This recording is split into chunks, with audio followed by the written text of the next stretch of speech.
Hello traders, my name is Frank Paul from Forex Mentor speaking with you on Saturday, February 9th, 2013. I'd like to welcome you to this brief complimentary video presentation. And you're probably here because our email might have said something to you that you're curious about, having heard about commitments of traders' data or possibly having looked at it in the past. I know a number of people tell me this. They say, I've looked at COT data over and over and over, but I can't make heads or tails of it in terms of a meaningful trade decision. So how do you do that? And I'd like to talk once again, for the second time in the past couple of weeks here, about how we try to make that link, how we use COT data. I mean, is it something you just sort of look at and go, oh, that's really interesting, but so what? Or is it something that can help you with your trade decisions? I'd like to think the latter. And so I'm not going to, this time around, go back to a historical example like we did last time, 2 weeks ago, and say, well, on this particular date, COT data was extreme bearish, and look at what happened to such and such a market, it collapsed. I'm going to talk about a real-life, real-time example that's unfolding before our eyes right now, specifically with respect to the Euro-US pair. Okay, and so what I'd like to do, I'm not going to sort of walk you through what are the different resources, different tools and things, our approach to COT data. That's all covered off in our subscriber tour video, which is referenced at the top of the email that you received to get you to this presentation. You can find it at our public homepage. It's 21 minutes long and it gives you a guided tour of everything that's on offer here. But what I'd like to do instead is just, again, cut to the chase and talk about what seems to be happening right now with Euro-US. I'd like to begin that process by going back to this thing, and unfortunately I can't fit the whole thing on one screen. It's the PDF version of our COT MarketWatch weekly COT wrap-up report. It is about 5 pages long usually. There's the title page, then we've got some written commentary focusing on all markets in the 4 different categories that we track. Category A, major currencies; Category B, forex cross pairs; Category C, commodities; Category D, equity indexes.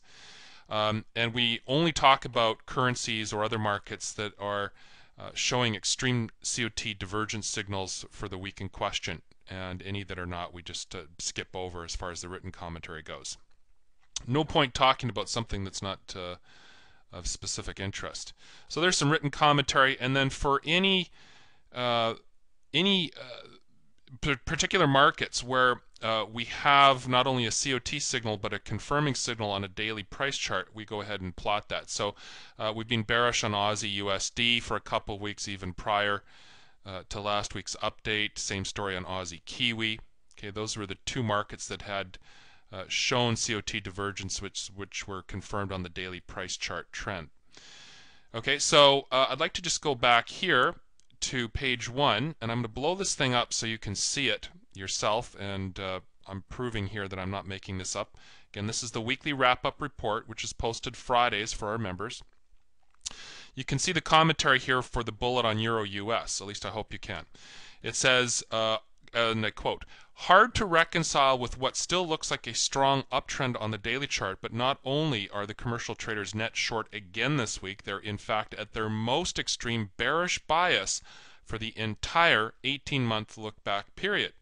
As usual, when the uptrend is still intact as the commercials fade the move, that means sell into the buying or buy into the selling, we simply manage our stops on open longs even more attentively than usual. No signs of an imminent top for Euro-USD, but let's be mindful that the current rally could run out of gas any time in the coming weeks." That's the typewritten commentary that was available to our members last week.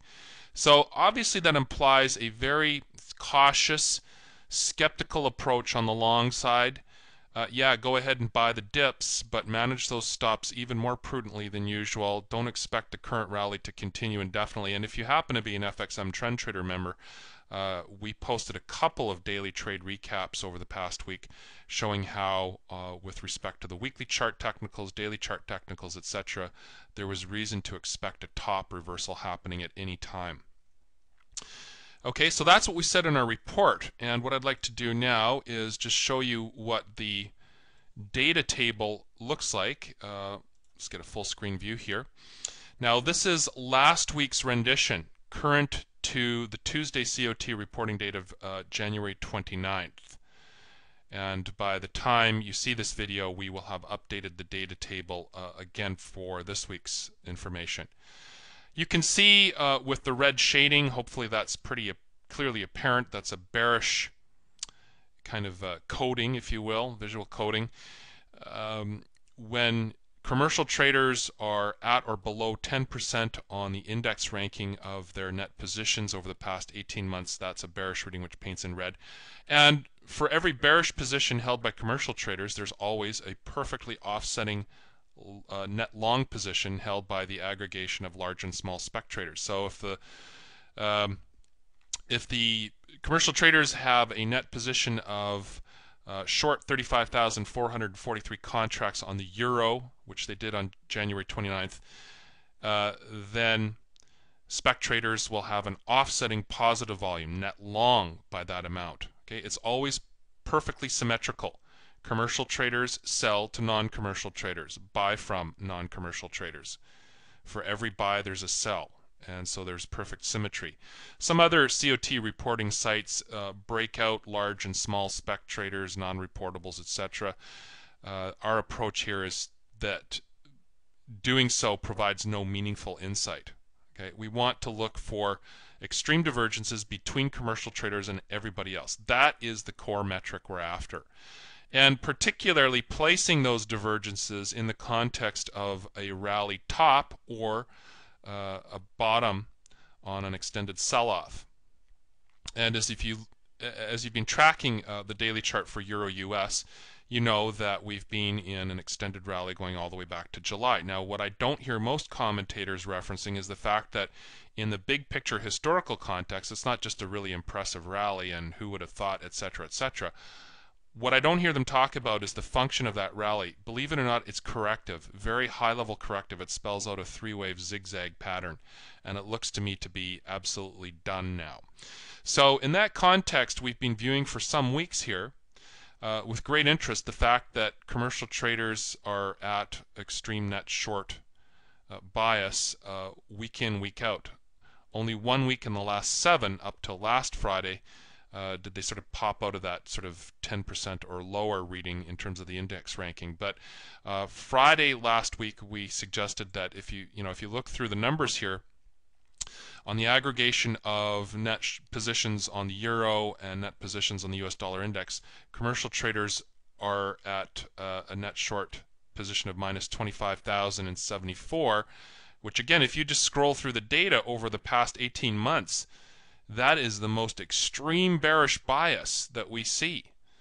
There's only a few negative numbers going back to August 2011, but we had huge positive numbers, which were Euro-US bullish, pretty much throughout all of this year, basically, most of last year into this year. But we're on a declining trend here, obviously, from big numbers like net long 200,000 contracts down to under 100,000. And now, more recently, we've tipped the scale below zero and are in net short bias, the most extreme bearish bias of the last 18 months included in our look back period. And just in case you're wondering, all of the data tables here for all 28 of the markets we track are available for download in both Excel 9703 format and PDF format, so you can interact and play with the data as you wish. I'll just tell you right now, the data tables portion of each file is write protected. You cannot alter that. We do that for your protection as much as ours. But you can monkey around with the charts table, which is not password protected. And it just plots all of the data for you. Okay, so that's what it looks like, and what I want to do now is pull up price charts for Euro US. I'm going to pull up the, let's see, the daily chart, the weekly chart. Let's just do the whole thing. There's the weekly chart. Okay, and what we'll want to make note of here is that down to a 5-wave bottom, July 23rd, we had a first wave up, indicated by this vertical arrow. And then if you copy and paste that arrow to the bottom of the correction against the rise to September 17th, you have a so-called measured move. Now, price didn't make it quite that far, and hey, there's no law to say that it couldn't regroup and make an attempt at that high. But we're just 1 week away at this point from being able to confirm a swing point high for the week of January 28th. Just shy of that measured move projection and just shy of the 61.8 Fibonacci against the 5-wave decline from 1.4940, with what looks like an imminent negative divergence. So on the weekly chart, we can't yet fully confirm the down move. I would be more impressed if we see a weekly swing point high, which would be confirmable by this time next week, with the weekly bar giving us a high well below 137.11. And then in the aftermath, we should see further confirmation signals like a break of this trend line, daily market flow turning bearish, etc. On the daily chart, the metric that we work with here, very simple metric, is a 10-period exponential moving average. I know that's simplistic, but we value simplicity here. And what I'm looking for specifically day over day is a positive slope with the daily bar closing above in the case of an uptrend. And you can see that that metric, as simple as it was effective going forward from January 10th, and that reading remained intact right through till February 6th, even though as you drill down on the lower time frames, there was no uptrend continuation pattern. So with the exception of just a few bars here and there, corrections along the way, this simple 10-period moving average did a pretty good job keeping us focused on the upside going back to November 13th. Now, do I know for certain that this is not just another correction underway from this high for February 1st and price bottoms out and turns the corner yet again? No, I don't know. But the point is, none of us knows for sure how far price will go before it turns against us. All we can do is pick the prevailing bias and go with it. And then it's just a matter of choosing where to get out based on your own trading style preferences, whether you're a scalper or day trader or swing trader or position trader. I'm thinking that this thing is gearing up pretty soon here for a position trade short. And that really lines up well with the COT data net short that had been building over a number of weeks, going all the way back to here in December. Okay, so we've got bearish slope on the 10-period moving average. You can see it more clearly if I zoom out here. Okay, from the February 6th to February 7th closes, the 10 EMA now pointing down, color-coded red on my charting platform, and we have the first daily bar close below the 10-period moving average since January 9th. Okay, that's all well and good, but what good is that? Well, we have to drill down further, and I don't think you shouldn't need to take it much further than the 4-hour chart, because what we really want to see here is bearish market flow. Now, in the FXM Trend Trader service, I did remark on the fact that this leg down to 134.58 looked like a shot across the bow, so to speak. What I couldn't tell initially was whether that bounce up from 134.58 was going to result in a lower high, which it did do right here, a swing point high for 4 p.m. on the 5th, confirmable by 4 a.m. on the 6th. Whether it was going to top out in a lower high and then continue lower, or if this was just a correction right here, February 5th, and market was going to head up. So a proper top reversal of significance would have you wait for what I call a bearish reversal wave, where you have that first leg down, not to a higher low, but a lower low. That would be in relation to this swing point low here.